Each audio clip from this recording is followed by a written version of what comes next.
हाँ, हंसो और हंसो। मैं यहाँ पोछा लगा रही हूँ और तुम्हें बहुत हंसी आ रही है ना। अरे तो क्या करूं, संडे है आज। संडे है तो क्या हुआ, मेरा कोई संडे नहीं होता।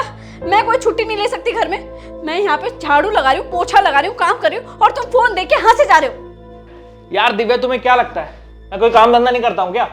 ऑफिस में इतना काम रहता है, इतना वर्कलोड है, बॉस मुझे अलग सुनाता है। एक छुट्टी मिलती है संडे की, उसमें भी मैं चैन से जी नहीं सकता हूँ। तो चैन से जीने की उम्मीद तो मैं भी करती हूँ ना।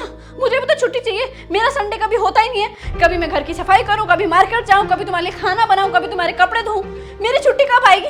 मेरी छुट्टी कभी होती नहीं इस घर में। और तुम्हें एक बात बताओ, तुम्हें कभी मुझे देखकर रहम नहीं आता कि मैं सारा दिन काम करती रहती हूँ? मैं कभी बैठकर दो बात कर लूँ तुमसे? कभी ऐसा हुआ इस घर में? अरे तुम्हें इतनी दिक्कत है ना तो घर में नौकरानी रख लो। मैं तो तुमसे ऐसी ही बात करूंगी, मेरे से नहीं होता ये सब काम वगैरह। ऐसा है, मेरे पास इतने पैसे नहीं कि मैं एक नौकरानी रख लूं। और नौकरानी क्यों रखूं मैं? तुमसे शादी हो तो रखी है मेरी। तुम किस लिए हो यहाँ पर? तुम किस लिए हो मतलब? क्या मतलब है तुम्हारा? मैं किस लिए हूँ? इसका मतलब मैं नौकरानी हूँ इस घर की? मैं सारा दिन काम करती रहूँ, ये कहना चाहती हो तुम? तुमने तो मुझे नौकरानी समझा हुआ है। जब से शादी हुई मैं नौकर की तरह काम ही तो कर रही हूँ। अरे मेरा मतलब वो नहीं था। मेरा मतलब ये था कि तुम घर का काम करती हो, मैं बाहर का काम करता हूँ, दोनों मिलके काम करते तो हैं, क्या दिक्कत है? रहने दो, इससे अच्छा ना मैं बाहर जॉब कर लूंगी। कम से कम आज़ादी तो मिलेगी, सुकून से मैं घर आ जा तो सकूंगी, सारी चीजें अपनी मर्जी से तो करूंगी। रहने दो, तुम जॉब करोगी बाहर। घर के दो काम तो होते नहीं तुमसे। कौन देगा तुमको जॉब? 2 दिन में निकाल देंगे तुमको वहां से। अरे ऐसे कैसे निकाल देगा? आप भूल गए हैं शायद, शादी से पहले एमएनसी कंपनी में काम करती थी, सुकून से रहती थी। शादी के बाद देखो घर में ये है औरत की जिंदगी, झाड़ू पोछा, बर्तन, मार्केट, कपड़े धोना, खाना बनाना, बस। इसके अलावा कोई जिंदगी नहीं है औरत की। और तुम एक बात बताओ, तुम्हें मेरे बर्थडे का ख्याल है? अगले हफ्ते मेरा बर्थडे आ रहा है, कुछ तो सोचो मेरे बर्थडे के बारे में।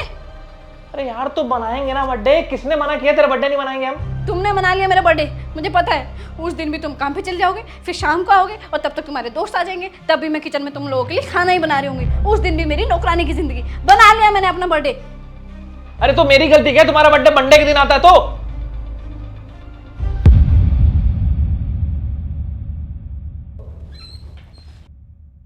जी मैडम, ये आपका पार्सल था। पर मैंने तो कोई ऑर्डर नहीं किया।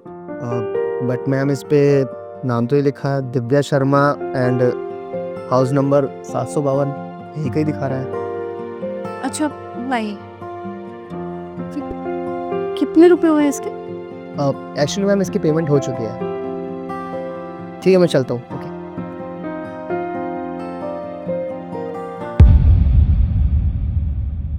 अरे यार, ये गेट क्यों खोल रखा दिव्या तुमने? तो ये क्या ऑर्डर कर लिया? ये मैंने ऑर्डर नहीं किया। देखो ना, किसी ने साड़ी भेजी है और अभी वो पार्सल वाला देकर गया है, इसीलिए मैं आई और आप भी साथ साथ ही आ गए। मुझे मालूम है तुमने ऑर्डर नहीं किया, क्योंकि ये मैंने ऑर्डर किया तुम्हारे लिए, तुम्हारे बर्थडे गिफ्ट के लिए। क्या ये आपने मेरे लिए मंगाया? आपको मेरा बर्थडे याद था? हाँ, तुम्हारा बर्थडे कैसे भूल सकता हूँ मैं? Thank you so much. And उस दिन के लिए आई एम सो सॉरी। वो क्या है ना, मैं अकेले रहती हूँ सारा दिन घर पे, आप समझ सकते हैं ना। आप उस दिन संडे वाले दिन ऑफ था तो आपको मेरे से बात करनी चाहिए थी। मुझे लगा कि आप फ़ोन में लगे हैं और मुझे ना काम करते हुए अच्छा नहीं लग रहा था, अकेले अकेले लोनली सा फील हो रहा था, इसलिए मैंने आपसे इतना कुछ बोल दिया। I am so sorry. अरे ठीक है, सॉरी क्यों बोल रही हो? मुझ पर गुस्सा नहीं करोगी तो किस पे करोगी? मैं तो हूँ तुम्हारा पति। अब मैं तुम्हें मिल गया, उस दिन तुमने मुझ पर गुस्सा उतार दिया। तो ठीक है, कोई बात नहीं, चलता रहता है। अब जल्दी से इसको पहन के आओ, हमें डिनर पर चलना है ना। डिनर में? ठीक है, मैं अभी तैयार होके आती हूँ।